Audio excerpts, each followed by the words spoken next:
네, 애널리스트 톡톡 들어왔습니다. 오늘은 여러분께서 관심이 최근에도 많으신 화장품 업종 담당하시는 조소정 연구원 모셨습니다. 안녕하십니까? 안녕하세요. 네, 반갑습니다. 최근에 화장품주 당연히 다들 인정하는 시장의 주도주의 한 축으로 우뚝 섰습니다. 다들 한창 조선, 방산, 원전 이런 거 얘기할 때 거기에 꼭 끼워 넣는 게 화장품, 엔터 이렇게 끼워 넣으시더라고요. 사실은 근데 조방원이랑은 화장품은 성격이 조금 다르잖아요. 네. 그래서 이 K뷰티가 왜 이렇게 강한지에 대해서 일단 먼저 좀 정리를 해주고 시작하면 좋을 것 같아요. 최근에 K뷰티 산업이 아무래도 이제 미국뿐만 아니라 이제 해외 다른 국가에서도 굉장히 수요가 많이 증가하고 있습니다. 지금 미국에서는 최근에 이제 보호무역주의 가 굉장히 좀 대두가 되고 있는데, 그쵸. 네. 이제 사실 이러한 흐름 자체가 이제 인플레이션을 야기를 할 수밖에 없어요. 근데 큰 틀에서는 저희는 이러한 이제 변화가 이제 가성비 수요를 계속해서 이제 불러일으키는 하나의 계기가 될 수 있을 거라고 생각하고 있고요. 그리고 또 하나는 이제 비미국인데요. 네. 최근에 보시면은 이제 유럽이나 이제 중동이나 중남미에서도 이제 K뷰티에 대한 수요가 굉장히 많이 늘고 있는 상황입니다. 그렇군요. 이러한 배경에는 이제 온라인 채널에서의 이런 바이럴 효과들, 그리고 이제 B2B를 통해서 이제 채널 확장이 빠르게 일어나고 있다는 점들이 저희 이제 섹터의 투자 포인트라고 보시면 될 것 같습니다. 아, 그렇구나. 저도 이제 화장품주가 왜 이렇게 강한지에 대해서 물론 인플루언서들이 홍보를 많이 해주고 인디 브랜드가 강세를 보이고 이제 우리나라가 미국이랑도 잘 맞닿아 있고 이런 부분들을 알고는 있었는데 그 중에서도 우리나라 K뷰티가 왜 강할까? 결국에는 매크로적인 영향도 있는 거군요. 이제 관세 부과로 인해서 인플레이션이 불가피한데 그러면 또 가성비 소비를 할 수밖에 없고 결국에는 K뷰티가 거기서 강점을 갖고 있기 때문에 또 어필이 되는 것 같아요. 근데 어쨌든 K뷰티잖아요. 네. 그러면은 넘어가야 되는 건데 이게 관세 부담이나 이런 거는 크게 생각하지 않아도 되는 건가요? 사실 관세 부담이 있을 수밖에 없긴 해요. 그래요. 제 과거의 이제 인플레이션들을 조금 생각을 해보시면은 이제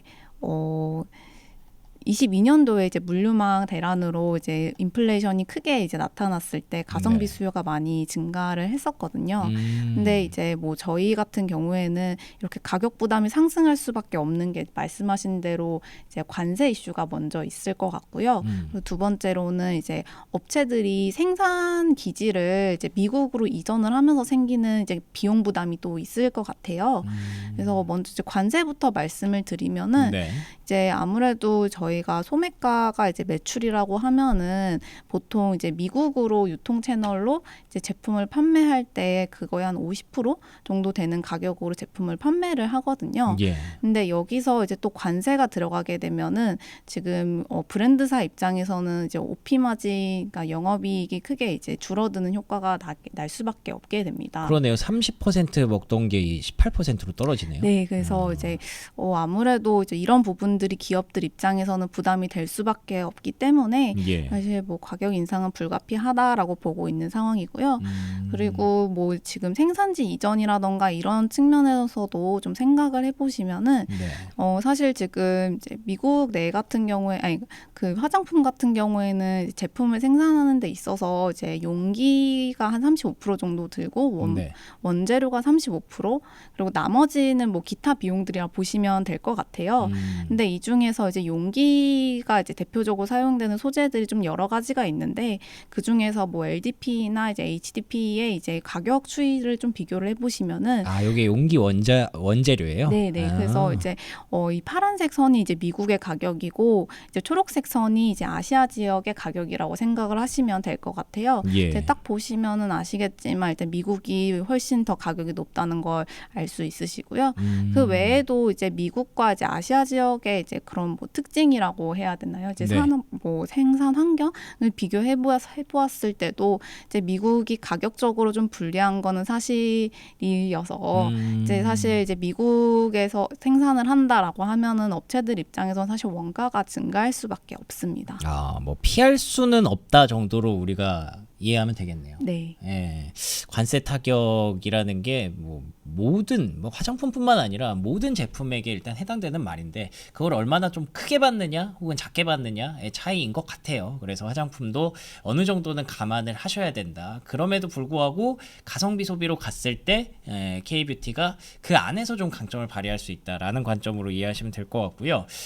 그리고 또 K뷰티가 좀 각광을 받고 있는 게 제가 앞에서도 잠깐 말씀드렸지만 온라인 비중이 상당히 높다라는 점, 어렵지 않게 구매할 수 있다라는 점, 그 부분이 어필이 많이 되잖아요. 그쪽 시장의 어떤 성장세는 지속될 거라고 우리가 봐도 되는 걸까요?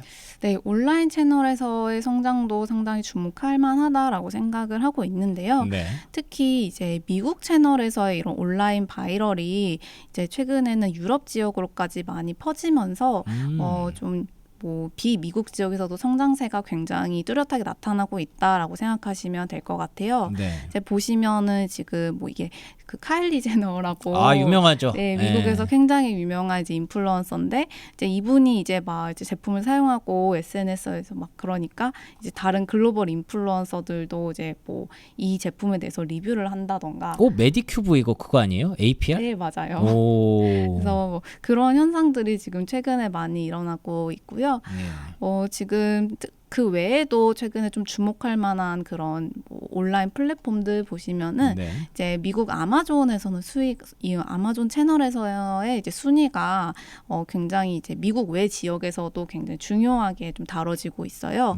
이제 이 채널에서의 이제 몇 위를 했다, 뭐 미국에서 잘 팔렸다라는 게 이제 뭐 중남미라던가 유럽에서 이제 제품을 유통업자들이 소싱을 하고 소비자들이 한번 써볼까 하는 니즈를 일으키게 되면서 이러한 이제 주요 채널들의 지표도 굉장히 중요하게 지금 작용을 하고 있습니다. 그렇구나. 저는 아마존에서 1등 했다, 뭐 2등 했다라고 얘기하는 게 미국에서 잘 팔렸구나에서 끝난다고 생각을 하는데 그게 아니라 해외에서 아마존에서 순위권에 든 제품이면은 우리나라에서도 써봐야지 하면서 가져가는 그런 파급력이 생기는 거군요. 네. 오, 그러네요.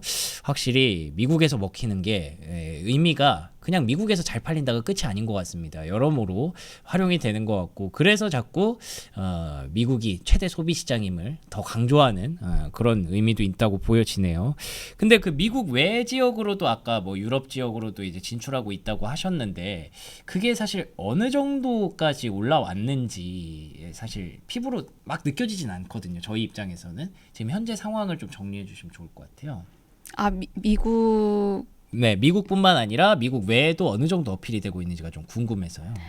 지금 아무래도 지금 뭐 최근에 많이 주목을 받고 있는 업체로는 이제 APR이라는 업체가 그쵸? 있고요. 지금 이 업체 같은 경우에는 해외 매출이 굉장히 빠르게 지금 상승을 하고 있어요.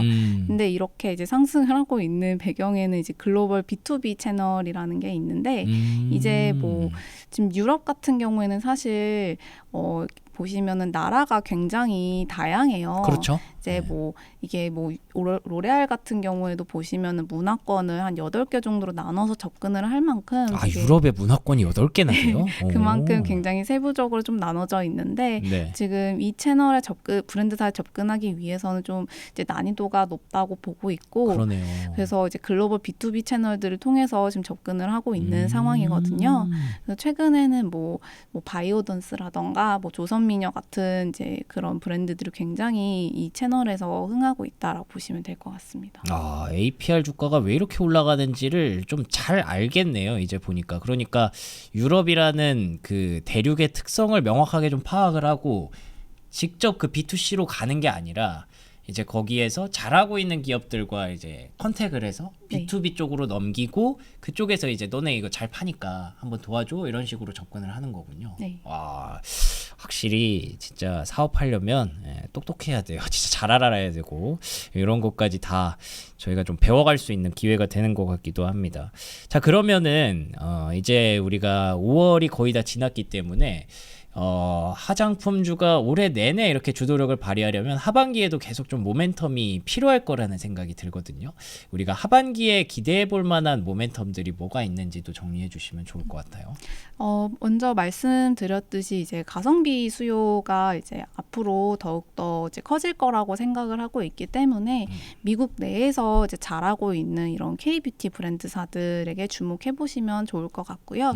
그 외에도 이제 아까 말씀드렸듯이 이제 미국에서 잘하는 브랜드들이 또 이제 유럽이라던가 중남미에서 굉장히 흥행을 할 가능성이 높아서 이제 관련 브랜드사들 굉장히 또 주목하실 필요가 있고, 그 외에도 지금 뭐 아까 잠깐 말씀드렸지만 이제 미국으로 생산을 이전하고 싶어하는 그런 브랜드사들도 있거든요. 따라서 이제 리쇼어링 수요로 이제 미국 현지에 이제 공장을 보유하고 있는 OEM사들도 저는 좋다고 보고 있고요. 네. 그 외에도 이제 뭐 유럽이라던가 이제 다른 해외 채널로 이제 확장해 나가는 과정에서 또 수혜를 볼 수 있는 이런 유통업체들도 같이 다 주목을 할 필요가 있다라고 생각하고 있습니다. 그렇군요. 쭉 얘기를 해주셨는데 여기 물론 텍스트에 종목들이 좀 나와 있기는 합니다. 근데 그 중에서도 주목하고 계시는 종목들을 간단하게 정리해 주시면 오늘 일단 뭐 APR 얘기 가장 많이 한 것 같긴 해요. 네, 맞아요. 네. 네, APR이 최선호주고요. 지금 사실 아까 뭐 미국이라던가 이제 유럽이라던가 뭐 그런 채널에서 가장 성장성이 돋보이는 회사라고 보시면 될 것 같아요. 네. 일단 이제 APR 같은 경우에는 이제 포지셔닝하고 있는 이제 시장 자체가 이제 가성비라도 중저가 채널이기 때문에 향후에 이제 뭐 인플레이션으로 가성비에 대한 수요가 이제 늘어났을 때 가장 사실 이제 성장을 기대해 볼 수 있는 업체라고 볼 수 있고요. 또 두 번째로는 지금 유럽 같은 이런 비미국 시장에서도 사실 굉장히 성장 가능성이 높다고 보고 있습니다. 지금 온라인 채널에서도 이런 바이럴이라던가 이제 마케팅을 굉장히 잘하고 있는 회사고, 지금 뭐 미국 그 비미국 이제 확장함에 있어서 중요한 이런 아마존에서의 채널 순위도 굉장히 좋기 때문에 네. 향후의 성장 가능성을 고려했을 때는 사실 이제 온라인이나 B2B 채널도 잘하고 있는 이제 브랜드사 APR을 추천드립니다. 네. 오늘 얘기했던 내용의 강점, 그 K-뷰티의 강점을 APR이 다 갖고 있네요. 그렇죠. 네, 그러니까 미국에서 잘 나가고 그 다음에 유럽 판매도 잘하고 있고 심지어 이제 가성비 트렌드에 맞춰서 또 메디큐브가 잘 나가고 앞서 보셨던 카일리 제너도 그걸 바르고 있었고 모든 온라인까지 강점을 잘 갖추고 있는 APR의 주가가 왜 이렇게 잘 가는지를 충분히 이해할 수 있었던 대목이었던 것 같습니다.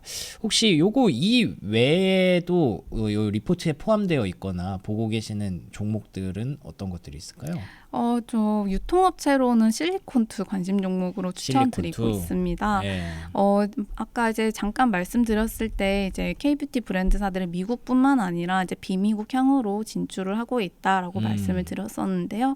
사실 이제 유럽 같이 이렇게 파편화된 시장 같은 경우에는 이제 브랜드사들이 접근하는 데 있어서 상당히 난이도가 있기 때문에 이 과정에서 이제 중간다리 역할을 할 수 있는 유통업체 역할을 이제 절실합니다. 이 과정에서 수혜를 볼 수 있는 이제 실리콘투를 추천드리고 있고요. 예. 그리고 또 OEM사 같은 경우에는 한국콜마를 추천드리고 있어요.